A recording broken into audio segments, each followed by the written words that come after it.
আজকে এসেছি আমি বেড়াচাপার ২ নম্বর পঞ্চায়েতের কাছে। আজকে তো তীব্র গরম ছিল, আজকে না অনবরত প্রায় ৮-১০ দিন ধরে একই রকম গরম পড়েই যাচ্ছে। ডিগ্রি তো দিনের পর দিন বেড়েই যাচ্ছে, আপনারা প্রত্যেকেই জানেন। সেই জায়গা থেকে এই গরিব মানুষগুলো যেখানে আপনারা দাঁড়িয়ে সবসময় গাছ লাগান করে চিৎকার করে যাচ্ছেন সোশ্যাল মিডিয়াতে ছায়ার জন্য, যারা সোশ্যাল মিডিয়াতে বলছেন যে শহরের গাছগুলো কেটে ফেলা হয়েছে। শহরের গাছগুলো যারা কেটেছে তারা শহরের বাবুরা, যারা বড় বড় বিল্ডিং বানিয়েছে, কিন্তু তাদের ঘর থেকে বাথরুম থেকে শুরু করে তাদের অফিস গাড়ি প্রত্যেকটাই এসি। তারা কখনো গাছের আশা করে না, তারা এসির ভিতরেই থাকে। তাদের গরম কতটা পড়ছে তারা ধারণার বাইরে। এই গরমগুলো উপভোগ করছে কারা কারা এই কষ্টটা সবচেয়ে বেশি ফেস করতে হচ্ছে, তারা হলো এই গরিব মানুষগুলো। তাদের এই ফেস করতে হচ্ছে কারণ তারা ঘরে থাকতে পারছে না। ঘরে তো চাল নেই, ডাল নেই, খাবে কি? যদি এই গরমের কারণে তারা বাইরে না বার হয়, তারা খাবেটা কি? তাদের বাচ্চাদের খাওয়াবে কি? সেই কারণে তারা এই গরম এবং তীব্র রৌদ্রের ভিতরে তারা মাঠে কাজ করে যাচ্ছে। আমি তো এলাম কয়েক মিনিটের জন্য একটা ভিডিও শ্যুট করার জন্য, তাই কয়েক মিনিটের ভিডিও শ্যুট করতে আমি এখানে থাকতে এক মুহূর্ত রাজি নই। কিন্তু তারপরেও আমি এদেরকে চিন্তা করে যাচ্ছি যে ভোর ৫টার সময় এসে তারা কাজে লেগেছে এবং মাত্র ৪০০ থেকে ৩০০ টাকার মতন এরকম একটা রোজের দাম তারা পাবে। দুপুর পর্যন্ত তাদের কাজ করতে হবে। এই জায়গা থেকে সরকার যদি তাদের কোনো রকম একটু সাহায্য করে, তারা বলছি না যে তাদের এই কাজটা বন্ধ হয়ে যাক বা সরকার কোনো তাদের চাকরি বাকরি দেয়। সরকার চাকরি, শিক্ষিত মানুষরা রয়েছে তারা চাকরি করবে, সেখানে এদের আর কি চাকরি দেবে? কিন্তু এদের কোনো একটা সরকারি অনুদান পেলে তাদের একটু সুবিধা হয়, যে ২-১ দিনের জন্য তারা যদি একটু ছুটি পেত, তবে তাদের পরিবারের একটু হলেও সাহায্য হতো। তারা একটু হলেও নিজের জন্য, নিজের শরীরের কন্ডিশনও তো এদের ভালো না। নাম কি?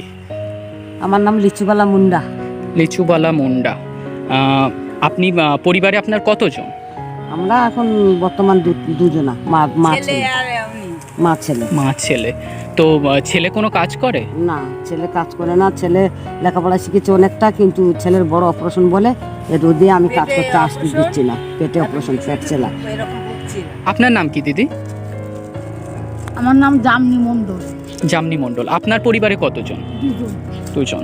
আপনি এবং আপনার হাজবেন্ড দুজন।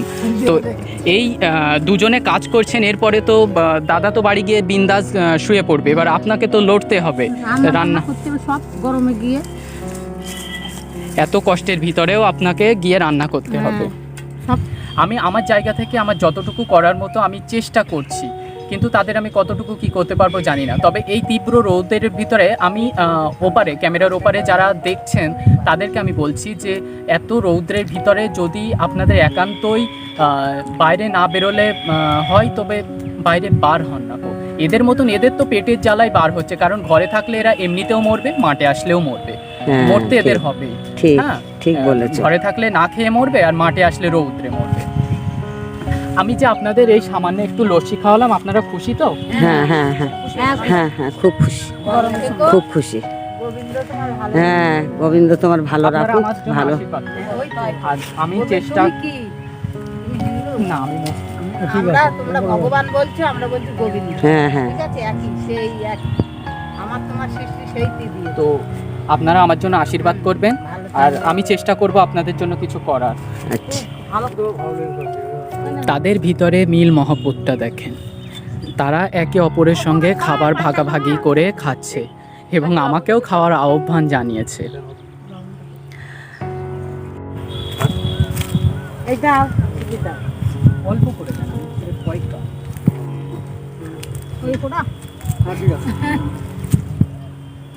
আপনারা আর কি খাচ্ছেন?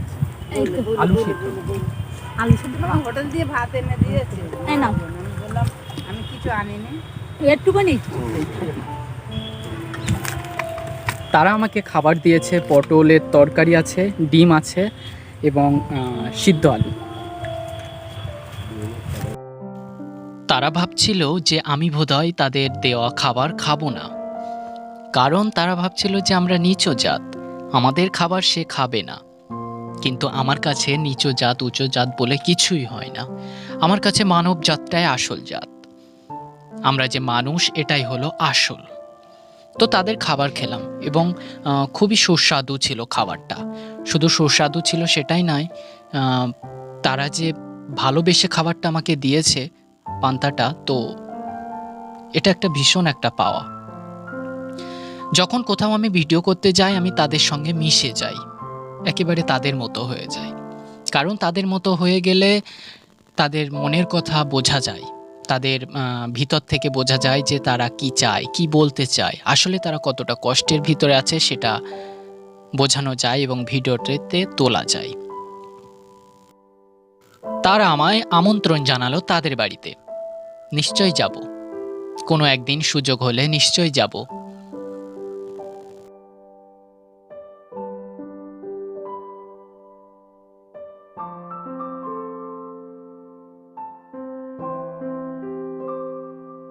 ভিডিওটি শেষ পর্যন্ত দেখার জন্য আপনাকে অসংখ্য ধন্যবাদ। ভিডিওটি যদি ভালো লেগে থাকে তবে লাইক, কমেন্ট, শেয়ার করতে ভুলবেন না। দেখা হবে আপনাদের সঙ্গে আমার আবার পরের ভিডিওতে। Bye bye. ততক্ষণ ভালো থাকবেন, সুস্থ থাকবেন এবং পরিবারের সঙ্গে হাসি খুশি থাকবেন।